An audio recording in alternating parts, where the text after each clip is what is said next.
Hi, thanks for joining another video. Today we'll be kicking off the 2022 EV reviews with the Audi e-tron GT.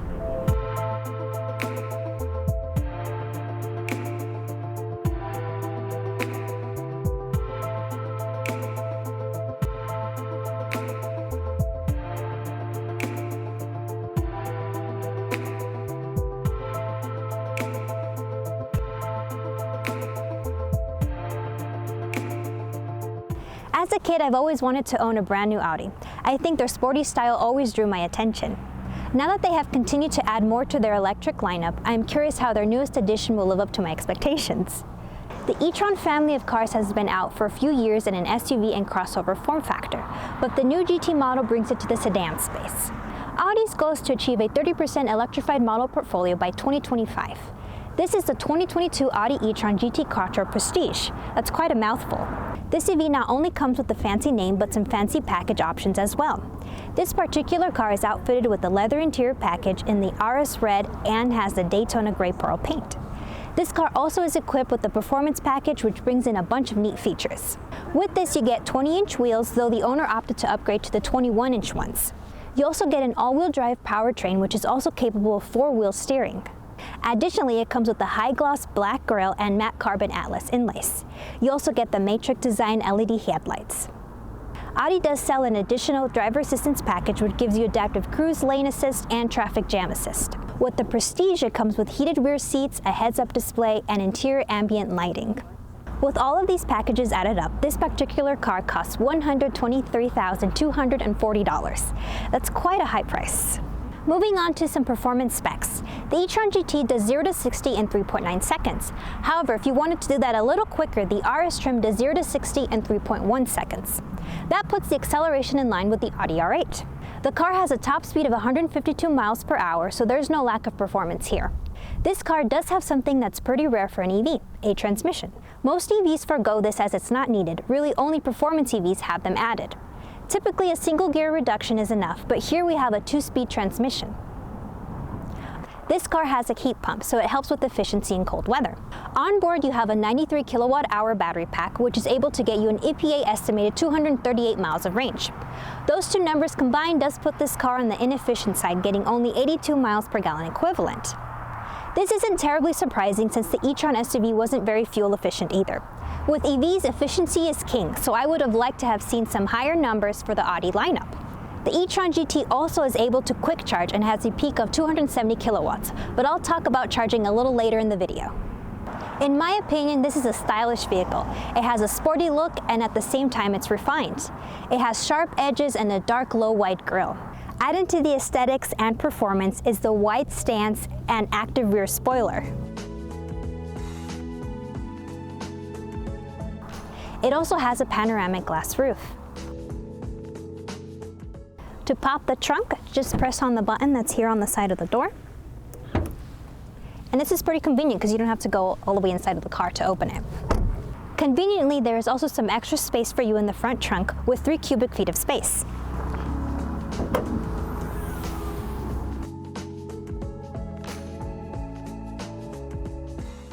The trunk offers 14.3 cubic feet of space with a little extra room behind these floorboards.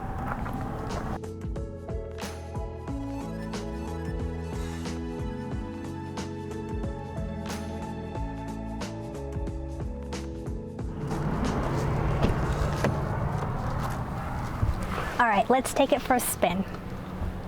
And to turn it on, you just put your hands on the steering wheel and the car will turn on. Or you also have the option to push the start-stop button. There are 3 preset driving modes. And with this button here, you have efficiency, comfort, and dynamic driving modes, and then you also have an individual option that you can customize.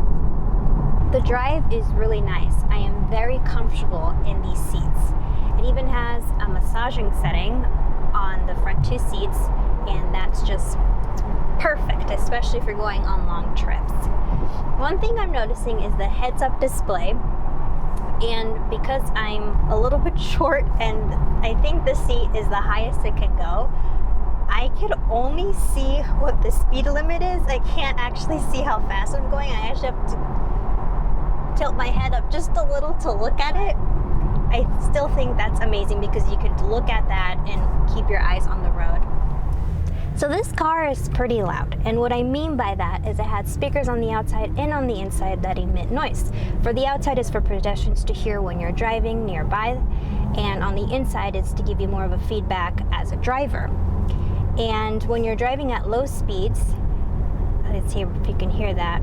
Probably not that we're on the inside, but it's really loud on the outside when you're driving at low speeds, and on the inside it's kind of like a spaceshipy sound, maybe kind of mimics a little bit of an engine sound, but definitely the loudest EV I've heard so far with those speakers.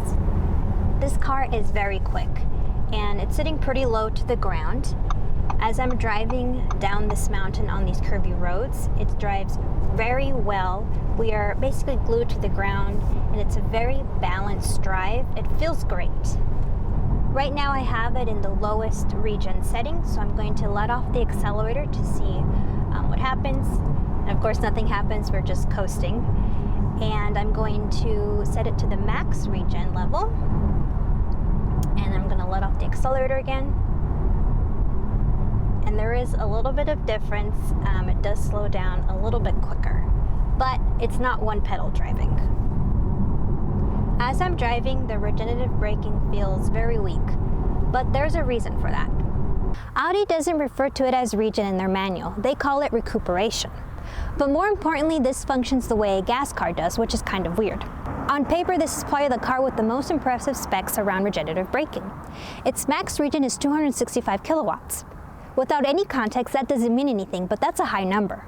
For comparison, the Mach-E can produce about 70 kilowatts of regen, and it does what I'd call normal one-pedal driving. The main difference is how it's applied. In the Mach-E, you simply lift your foot off the accelerator pedal, and you'll probably come to a stop. That's not the case here. If you lift the pedal, you'll get a little bit of regen, but it doesn't really start to apply strong braking until you actually push the brake pedal. So by pushing the brakes, you're activating regen, and if needed, the car will apply the friction brakes for you. The Fiat 500e had a similar regen and braking setup. Bet you didn't see that comparison coming. Audi says that 90% of braking is done with the motors, which is great. I just don't like pushing the brake pedal.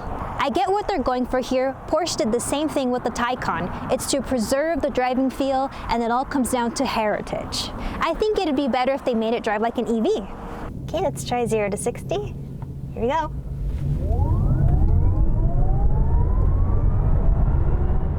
And there we go, slowing down. I'm going to continue driving this car to bring down the range so we can test out the charging speed. Let's talk about charging. This car has 2 charging ports, one on the driver's side and the other on the passenger side. I think that is a neat feature, but only one of these charging ports is usable DC fast charging. So if you want to level 2 charge, you can do it on either side, but DC fast charging is just the one. I could see this being very confusing for first-time owners, possibly opening the one port and not having the CCS adapter fit. It has an onboard charger capable of 11 kilowatts standard, but 22 kilowatts will be an optional upgrade in the future. One of the pros of this vehicle is its fast charging capability. As I mentioned earlier, it can accept up to 270 kilowatts as its peak charging rate. The e-tron shares the same platform as the Porsche Taycan, known as the J1 platform. They claim on DC fast charging you can charge from 5 to 80% in approximately 22 minutes. Backing up these impressive specs, there is a liquid thermal management system in place keeping the 396-pouch cell batteries cool, which is always a good thing to see. Just like the Taycan, the battery pack has an 800-volt architecture, though it is compatible with the existing 400-volt chargers. In the cars, there's a DC to DC converter which increases the voltage in the event that you hook up to a 400-volt charger. With the GT, you get 3 years of complimentary DC fast charging with Electrify America, which is convenient with the growing number of chargers across the country. So I brought the range down to 130 miles, so I'm going to plug in to see how fast it charges. I don't expect to see the full 270 kilowatts, but let's see.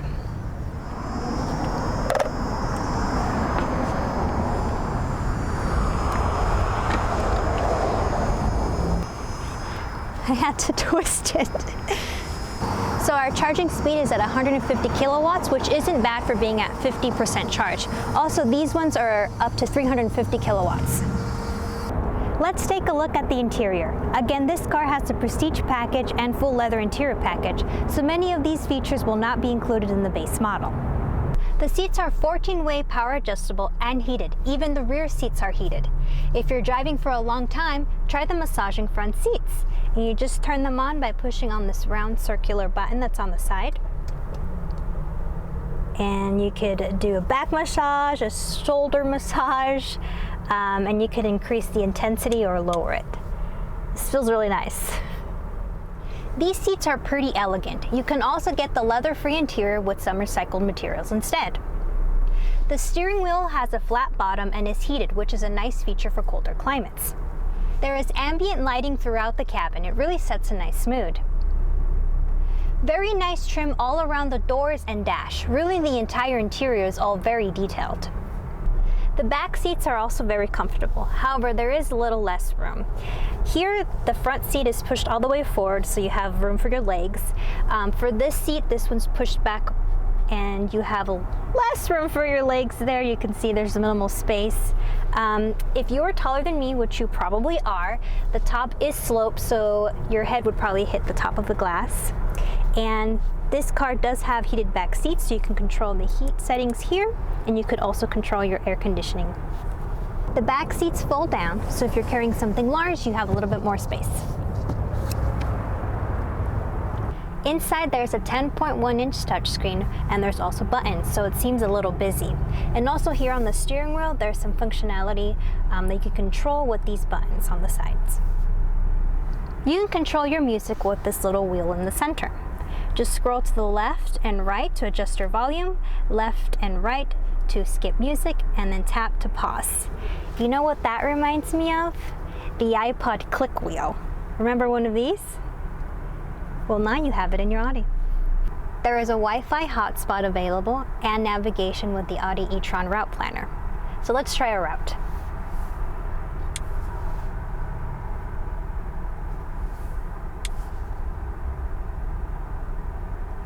Let's type in back to Phoenix.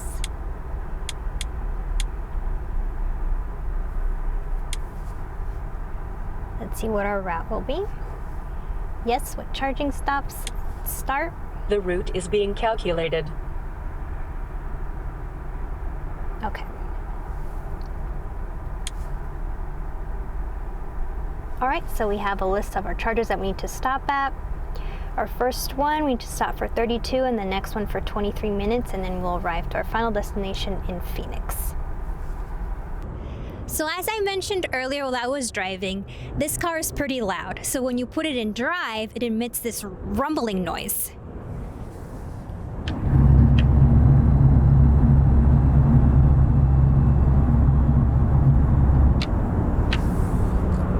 The Audi e-tron GT has a sharp look and is a powerful vehicle.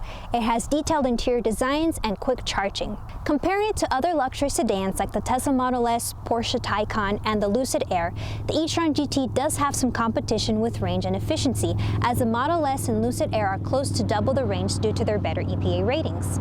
Both the Taycan and e-tron GT are expensive, though the base Taycan starts much lower in price than the e-tron GT. It goes much higher as you start going up levels. They both also do not have the best range, but their performance is great. The Audi e-tron RS GT also comes in a little lower in price than the higher-end Taycan. So would the Audi e-tron GT have impressed my younger self? Yes, definitely. It's very cool and it still impresses me now. Thanks for spending time with me today. Have an EV I can review? Email me at info@kaisev.com. Make sure to subscribe for more EV content and follow me on social media at KaiseV and Kais Tesla. Kai is my dog. And check out my website for more EV resources at kaisev.com. That's all for now, and happy charging.